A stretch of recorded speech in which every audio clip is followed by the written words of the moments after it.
Today we stand together on sacred ground that bears witness to a powerful legacy. It is my honor to welcome you to this grand opening ceremony of the Hmong Lao Memorial, commemorating 50 years of freedom and honoring the extraordinary sacrifices made in the fight for that freedom.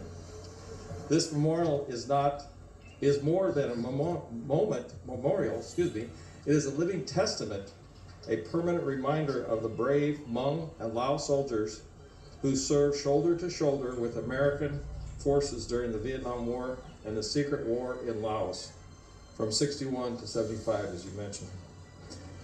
These were not ordinary men.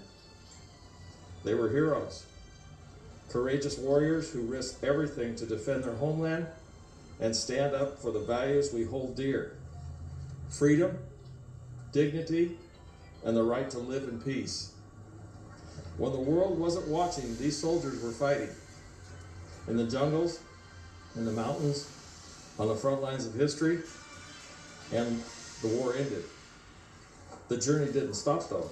It continued through hardship, through exile, and ultimately through resettlement here in the United States, where the Hmong and Lao families began to rebuild lives with resilience, strength, and hope.